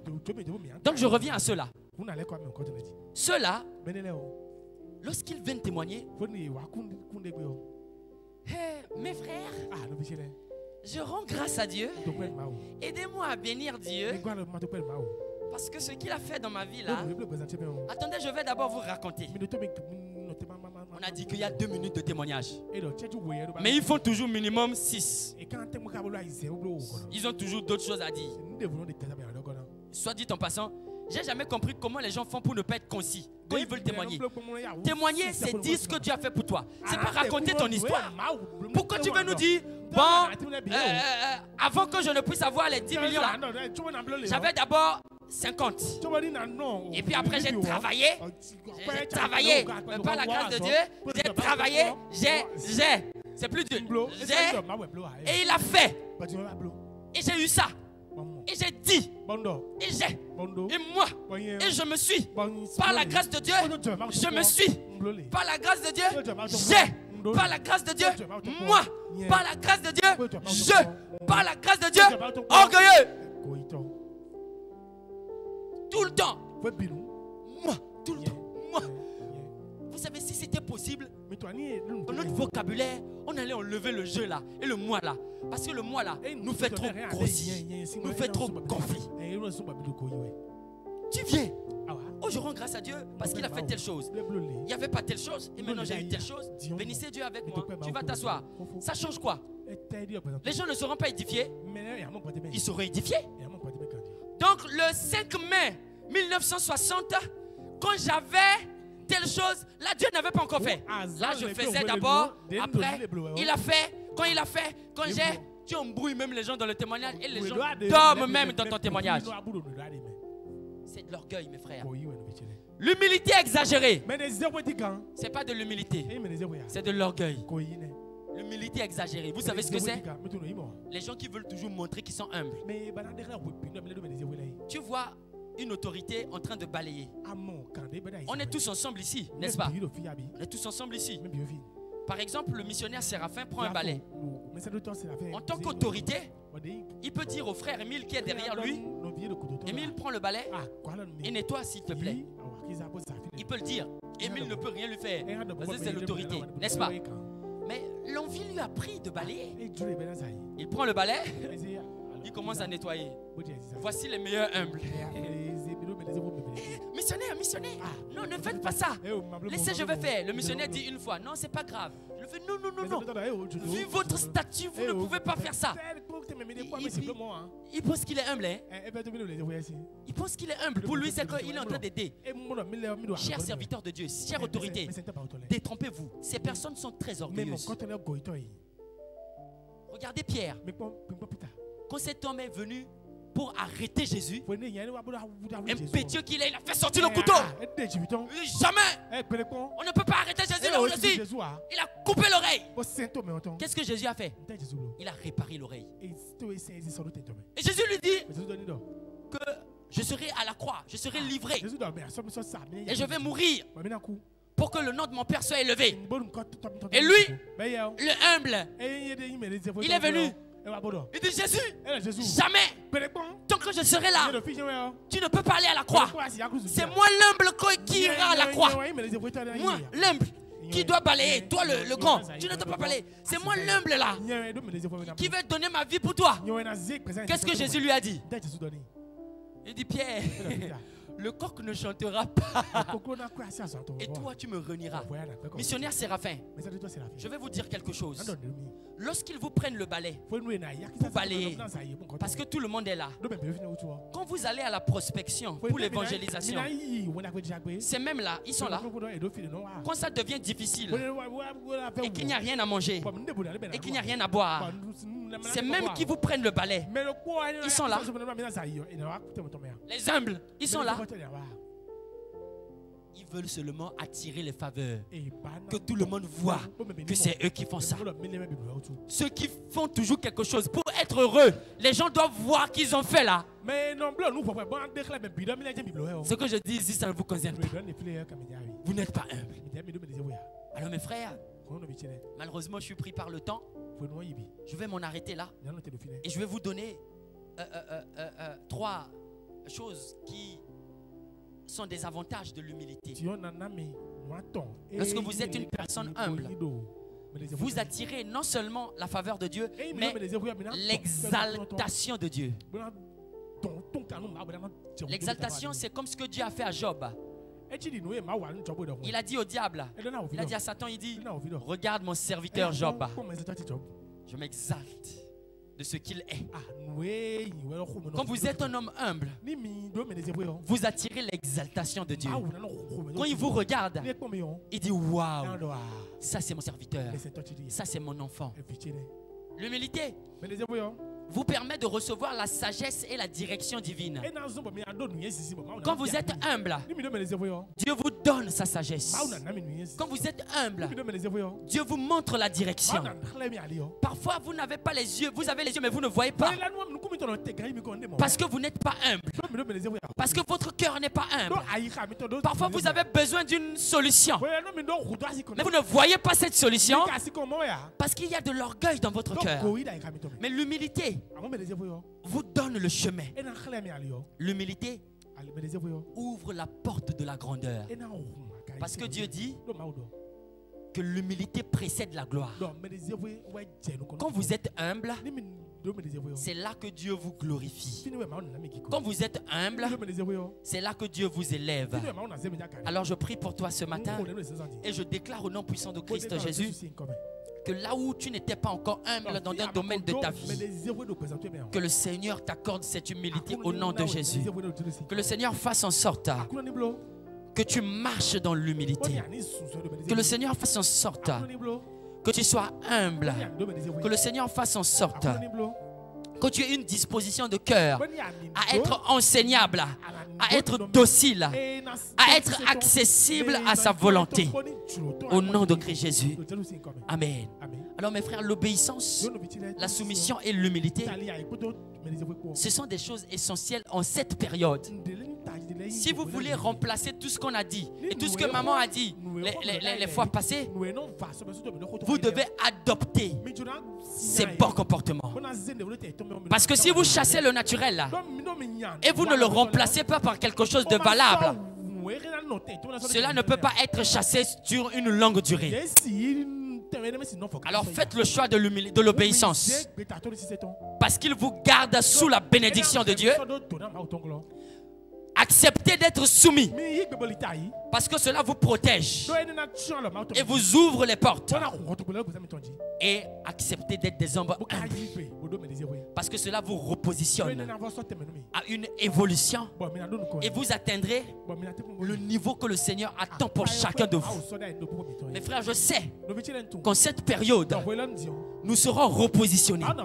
Nous allons rebondir dans nos affaires, rebondir dans nos mariages, rebondir dans tout ce que nous sommes en train d'accomplir, que nous avions perdu. Et nous aurons des miracles que l'œil n'a point vu et l'oreille n'a point entendu. Mais il est important que chacun de nous, nous soyons disposés et disponibles à faire ce qui relève de nous. Que Dieu vous bénisse et qu'il bénisse sa parole. Amen.